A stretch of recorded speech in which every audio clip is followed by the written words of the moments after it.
Bismillahirrahmanirrahim. Assalamualaikum warahmatullahi wabarakatuh. Selamat siang anak-anak. Jumpa lagi dengan Ustazah Febri pada pembelajaran online pendidikan agama Islam untuk pertemuan yang ke-16. Hari ini Ustazah akan kembali melanjutkan materi tentang beriman kepada kitab-kitab Allah. Tetapi sebelum Ustazah jelaskan materi, ada baiknya kalian belum like video Ustazah, kemudian yang belum subscribe, kemudian yang belum lonceng. Terima kasih bagi yang sudah melakukannya. Oke, kita mulai saja melanjutkan materi yang hari Selasa kemarin, yaitu tentang beriman kepada kitab-kitab Allah. Nah, jadi hari ini adalah penjelasan yang ketiga, yaitu tentang kitab Injil ya. Nah, kitab Injil merupakan kitab yang diturunkan kepada Nabi Isa alaihi salam ya. Jadi Nabi Isa ini ditugaskan Allah untuk menyampaikan kitab Injil ini kepada kaum Bani Israel ya.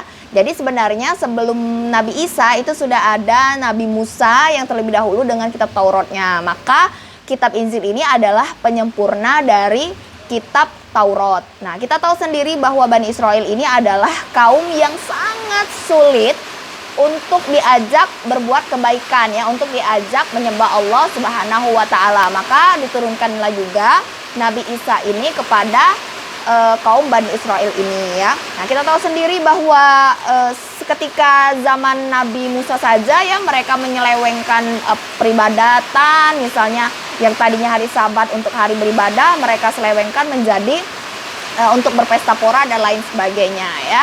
Nah, tetapi meskipun sudah dimunculkan atau ditugaskan Nabi Isa kepada Bani Israel, tetapi mereka tetap ingkar ya, terutama pemimpinnya, pemimpin Bani Israel itu tetap ingkar kepada Nabi Isa, yaitu mereka tidak senang karena mereka tidak ingin wibawa mereka turun ya, sehingga mereka itu yang pemimpin-pemimpin tadi menghasut rakyatnya untuk membenci Nabi Isa dan memfitnah Nabi Isa. Tetapi Nabi Isa tetap dengan rasa sabarnya menyampaikan wahyu Allah Subhanahu wa taala kepada kaum Bani Israel.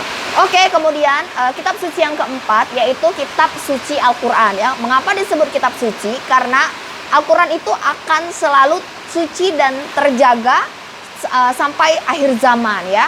Jadi tidak akan diotak-atik, tidak akan ada campur tangan manusia di dalam Al-Qur'an tersebut. Allah yang menurunkannya dan Allah juga berjanji akan menjaganya sampai akhir zaman. Nah, Al-Qur'an menurut bahasa itu adalah bacaan, tetapi secara istilah Al-Qur'an adalah kitab suci atau firman Allah ya, yang diturunkan kepada Nabi Muhammad melalui perantara malaikat Jibril untuk dijadikan pedoman oleh umat manusia ya.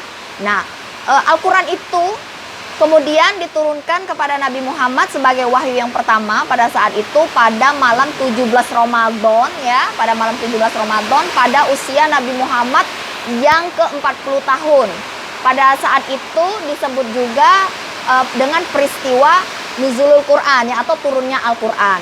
Nah, pada saat itu Rasulullah itu sedang berdiam diri di Gua Hira. Pada saat itu juga berusaha untuk meminta petunjuk pada Allah Subhanahu wa taala mengapa tentang masyarakat Mekah yang tidak bisa diatur ya, yang masih menyembah berhala, yang masih berjudi dan lain sebagainya ya. Jadi berusaha meminta petunjuk dari Allah Subhanahu wa taala. Maka kemudian turunlah wahyu yang pertama yang berupa Al-Qur'an ya, turunlah wahyu pertama ya, yaitu surat Al-Alaq ayat 1 sampai 5 yang disampaikan oleh malaikat Jibril ya, yaitu surah Al-Alaq 1 sampai 5. Kalian masih ingat yang Iqra, yang bacalah itu ya. Iqra bismi rabbikal ladzi khalaq, khalaqal insana min 'alaq, Iqra wa rabbukal akram, alladzi 'allama bil qalam, 'allamal insana ma lam ya'lam ya. Nah, kemudian Al-Qur'an juga diturunkan secara berangsur-angsur selama 22 tahun, 2 bulan, 22 hari ya. Dan Al-Qur'an itu yang perlu kalian ingat, Nabi Muhammad adalah nabi terakhir dan Al-Qur'an adalah kitab suci yang terakhir yang diturunkan kepada umat manusia. Nah, kemudian materi selanjutnya adalah mengenai hikmah dari beriman kepada kitab-kitab Allah. Yang pertama, kita harus selalu meyakini bahwa Islam adalah agama yang paling benar. Kemudian yang kedua, kita harus meyakini bahwa Nabi Muhammad adalah Nabi terakhir dan kitab suci Al-Quran adalah kitab yang terakhir. Jadi kalau bermunculan kitab-kitab yang baru-baru itu berarti itu palsu. Kemudian kalau bermunculan nabi-nabi setelah Nabi Muhammad itu berarti Nabi palsu ya. Karena sudah dikatakan bahwa Nabi terakhir adalah Muhammad dan kitab suci terakhir adalah Al-Quran. Kemudian yang ketiga adalah membuat kita menjadi lebih semangat dalam belajar dan mempelajari Al-Quran secara baik dan benar. Oke anak-anak. Sampai di sini dulu materi hari ini ya. Kalian jangan lupa tugas kalian ada dua. Yang pertama adalah mencatat materi dari Ustazah ya seperti biasa. Kemudian tugas yang kedua adalah kalian buka buku paket kalian halaman 9. Di sana ada bagian C dan D isian. Kalian bisa kerjakan. Kalau sudah selesai seperti biasa Ustazah tunggu sampai jam 8 malam. Kalian bisa fotokan dan langsung WA ke Ustazah.